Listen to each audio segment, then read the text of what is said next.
Guys, in this box is a product that I cannot believe I lived without for so long. If you watch the channel, you've already seen this. You know what this is. You might already have one because I have been talking about how valuable this product is for such a long time. I already have one. This is the second one because I use it so much. It's that amazing. Holy smokes. Boom, guys. The AD380. Now, I got a whole bunch more in this box. We'll go through it. But this right here, guys, you definitely need if you have LiPo batteries. So if you've ever been in that situation where you charge your battery up, something happens, you don't run your main, you break, it starts raining, your wife tells you to do something, your mom tells you to do something, and you forget your battery's fully charged and you let it sit there overnight. The next morning you wake up, it's popped up. Never store your batteries fully charged for two reasons. One, it will damage them. And Traxxas batteries are infamous for this. Do not store Traxxas batteries fully charged. And two, when they're fully charged, they're the most dangerous at that point. If they do catch fire, it's a huge fire. This right here, guys, this charges your batteries super fast. Again, I've done a demo on this already. I'm gonna do it again because at the beginning of this video, I made connectors for all the other batteries I use to essentially discharge them. I have a battery fully charged. We're about to discharge it during this video to show you how fast it discharges and how quickly it makes a LiPo battery safe. So here's a quick demo of this product. So for complete transparency, Hitec is not paying me to say any of this. They sent me one to try out and I was hooked. I actually reached out to them because I wanted another one. That's how much I believe in this thing, but they did not tell me what to say, did not ask me to do anything.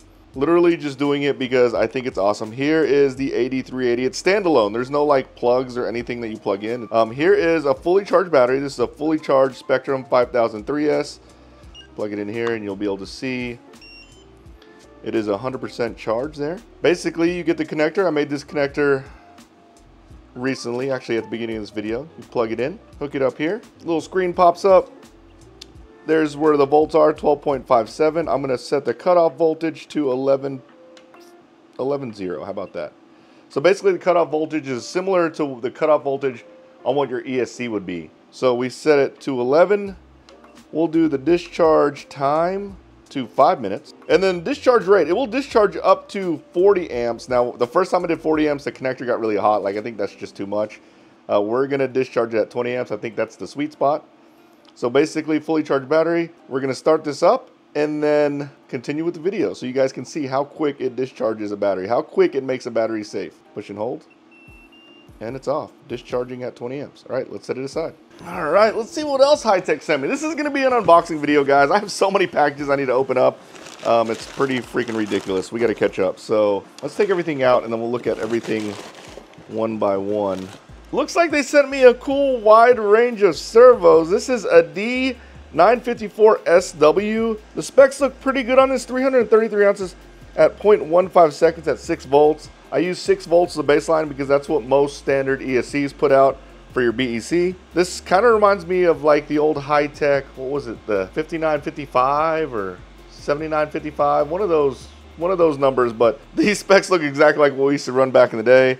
And then I have a D645MW wide voltage super torque. So it will run at 4.8 volts, 6 volts, and 7.4 volts. At 6 volts, it will do 0.2 seconds at 157 ounces, which is a great upgrade servo for some of your RTR stuff out there. And it is digital, so it can run at a faster frame rate. And then DB778WP. Ooh, nice. It's a waterproof servo, but it's low profile, but it is an all metal case. Very clean, very nice, low profile servo. Let me look the specs up on this one. The specs on this one are very impressive. It operates at 8.4 volts, and at 8.4 volts, it does 0.08 seconds. Oh, look, the battery's already done discharging. It discharged in 5 minutes. We set it to 5 minutes. Let's see how safe it is. It should be right at about 50%. 66%, perfect. That's a perfect storage voltage, 3.9 volts per cell. 5 minutes and made a battery from not safe to very safe and healthy. I'm telling you guys, the AD380, pick one up.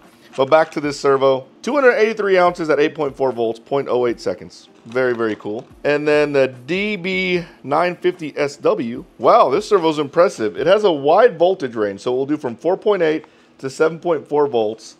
At 6 volts, it's 0.17 on speed and 555 on torque. That's a lot of torque, my goodness. And then the DB961WP, which is the ultra torque waterproof servo. And this does at 6 volts, 0.18 at 763 ounces. That is freaking bananas. Full metal case. Wow. Sweet. I'm going to try these on different cars. Super stoked about it. Go check it out. I'll put links in the description to everything below. But definitely, if you don't have one of these already, the 8380s, go and pick one up. Again, just fully charged battery to fully safe battery in 5 minutes. I mean, you need it, guys. Seriously. Never store your batteries fully charged. All right, we got another package. A little wardrobe change because the day I was shooting that Hitec box, it started raining real bad, so I had to stop. But this one's from a company that I have a lot of products with, and that is CowRC. I'm actually using the CowRC mat. You see the CowRC cleaning product. I use the CowRC cleaning product all the time, no joke. I'll put a link in the description below. Also, you save a little bit of money if you use coupon code MSM, but this is a new product they have. Wow, nice.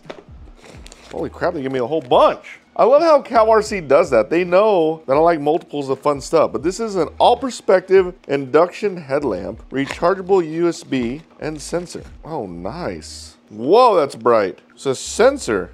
Oh, I see. I got a massive melon, so I have the sensor turned on here. So the sensor, you just wave your hand and it turns on. Very cool. And then there's a button here on the right. Oh, did I just push the sensor button? I did. Nice. So basically you have a headlamp, and then you also have a lamp that just goes across the top. This is going to be perfect for moonlight crawlers. So whenever you have to work on a car or you're walking around, you have something. But there's also a light sensor button where if you wave your hand, it turns off and on. Very cool. Go check these out. I'll put a link in the description below. And I think they're super affordable. Very nice, CowRC. Up next, I've actually had this package for a while. This is from Garage Life RC. They do a lot of cool like 3D printing stuff. And they'll send me some of their new products every once in a while. Whoa, this one's got a whole bunch of stuff. Very cool. So Tyson with Garage Life RC, he watched my video on my Arma 4S vehicles and how I had to cut out of my receiver box. He has some stuff to basically do that conversion. So he basically sent me the setup that he used for his servo horn on his Kraton 4S. He also sent me some other Arma stuff, including like a diff service tray. Holy smokes, a lot of stuff. Tyson, thanks, man. Look, Garage Life RC, go check them out. I'll put a link in the description below to them also. He sent me some sticker packs. This looks like the diff service tray. Very, very nice. Got little holes there where you can put your diffs in. The Kraton 4S radio box and servo mount. And he did just basically, he cut that notch off where it doesn't sacrifice any integrity of the servo mount. I ended up just shaving it off. Very cool Garage Life RC like neoprene pad. Kraton 4S flexible wing mount. It is definitely flexible. That's really nice. And then shock spacers for the Kraton 4S. I believe it's for the Kraton 4S. Let me double check. It is. Very nice. Thanks, Garage Life RC. Tyson, thanks a lot. Go check out Garage Life RC. Appreciate the love. All right, this one is from a Brian. I have no clue what's in this one. This one actually could be a return. This came in the P.O. box. Oh, it's not a return. Oh, man. These are nice. All right, so this is from Brian. First, he thanked me for making videos, which no problem. Thank you for watching. And he says he keeps breaking the drive pins off of his drive shafts, and he hates replacing the drive shaft because all he breaks is the pin. And he says he remembers me making a video where I was showing people how to replace pins. You can replace the axle pins all by themselves. I don't know if they work in these drive shafts, but I will put a link in the description to the pins and the tool that you use to basically hit them in.